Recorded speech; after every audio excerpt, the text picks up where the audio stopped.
Matunga railway स्थानकाच्या मुख्य रस्त्याचं काम सध्यागतीनं सुरू आहे। अनेक महिने खोदकाम सुरू असल्यामुळे नागरिकांचे हाल होत आहेत। खोदकामामुळे होणाऱ्या प्रदूषणाचा सुद्धा नागरिकांना प्रचंड त्रास होतोय। मुंबईमधील माटुंगा रेल्वे स्थानकाच्या मुख्य रस्त्यावर मागच्या अनेक महिन्यापासून खोदकाम सुरू आहे। होणाऱ्या प्रदूषणाचा स्थानिकांना त्रास सहन करावा लागतोय। स्थानिकांनी देखील धूळ, माती आणि सिमेंटच्या त्रासासोबत वाहतुकीला रस्ता आणि चालायला पदपथ नाही अशी तक्रार केली आहे। आमच्या इकडे पण सगळीकडे हे खोदकाम चालू आहे, त्याच्यामुळे धुळीचा एवढा प्रॉब्लेम होतो घरामध्ये, त्यामुळे श्वसनाचे विकार। माझ्या घरी सिनियर सिटीजन माझे वडील पॅरालिसिस आहेत त्यांना, आणि माझा लहान मुलगा पण आहे 3 वर्षाचा। आता मला सांगा, आमच्या घरामध्ये एव्हरीडे मला 2 टाइम घर साफ करावं लागतं, एवढं धूळ आणि सिमेंट घरामध्ये असते।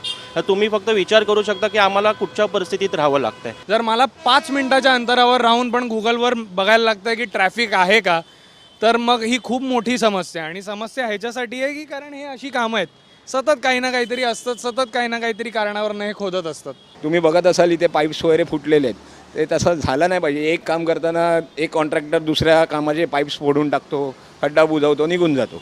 तर फक्त एवढंच पाहिजे की बाबा नियोजनबद्ध पद्धतीने करा, सगळं व्यवस्थित करा।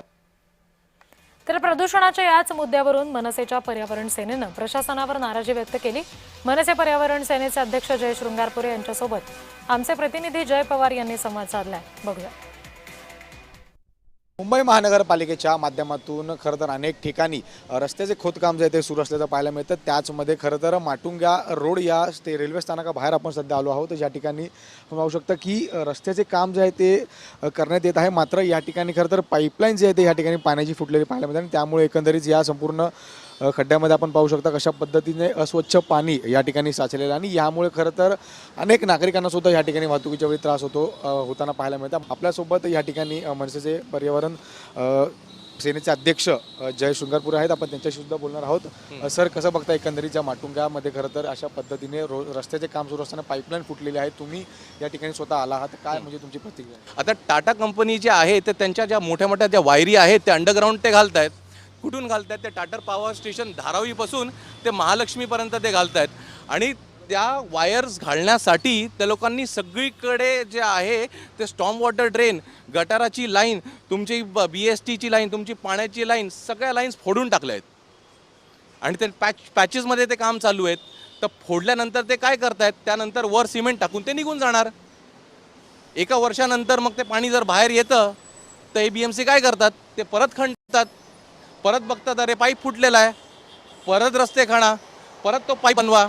म्हणजे हा जो प्रोसेस आहे तो नेवर एंडिंग आहे, कंटिन्यूअस चालू राहणार आहे। आणि पोल्युशन जे कंटिन्यूअस प्रोसेस आहे तो वेगळा। आता इथे पुण्याला पाऊस पडला आहे सगळीकडे, बरोबर? तोच पाऊस जर इकडे मुंबईला पडला असता तर काय झालं असतं? आणि स्पेशली या दादर माहीम परिसरात काय झालं असतं?